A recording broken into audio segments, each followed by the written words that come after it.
Hello, lovely people. Welcome back to Kolber's Corner for another fortnight, another go-around. Today, a very simple and important vocabulary model for you to be using regardless of subject area in your class.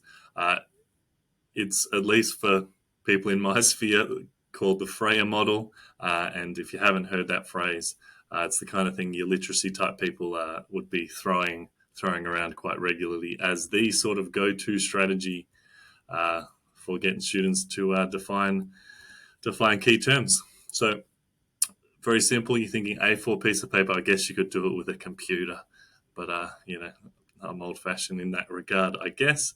You're either giving out or getting students to select vocabulary words relevant to your learning area, and you're doing at least 4, perhaps 5, perhaps 6, depending on how enthusiastic you are with the model, quadrants. So got the word in the middle in a little circle.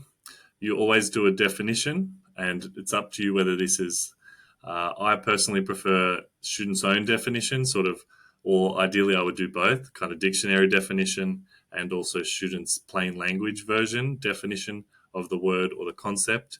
You want an example, or that could be use it in a sentence. You might like to do a non-example, which is another way to get students thinking about the opposite as well, antonyms as well as synonyms, or you might like to have characteristics in another quadrant. For me personally, I always like to have students drawing, so I've sort of modified the model for my own purposes because I would like it to go up on the wall to become part of the classroom sort of infrastructure. But the typical model, just to reiterate, definition, examples, characteristics, non-examples. But I like to add in a drawing, so you get students to draw a picture or a diagram of it. They write their own sentence using the word, so they're actually putting it into their own words. And something I found very useful is to get students to write an association for the word. So if you just think of the way that you remember students' names at the start of the year, you're thinking, you're either looking at familiar last names, you're using rhyming, you're using some form of association or associative connection, the kid, with the hat, which rhymes with blah, blah, blah. There's always a connection that you make between something that you really want to remember. Getting students to do that and to explicitly explain to students how you do it and give them examples of what you might do to remember a word, especially, obviously, we're aiming for difficult vocabulary, tricky words here. That's kind of the goal. You wouldn't be setting them up with vocabulary words that are relatively straightforward, depending on age group.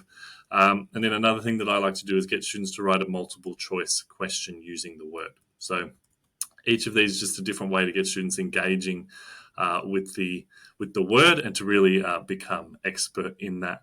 If you really wanted, you could then have a list of words that each student has produced. You might even divide up your wall into sections of, per student.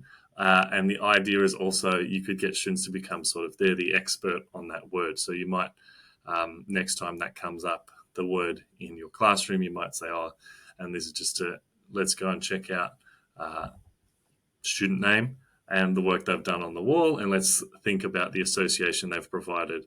And of course, since there's a multiple choice question that they've created, you might use that as a prompt to then use that within your class. Or even better, use all of the multiple choice questions that the students have produced based on their Frayer models and use that as some kind of a test, reciprocal practice, get them to have a go asking each other questions or build it into your classroom routines.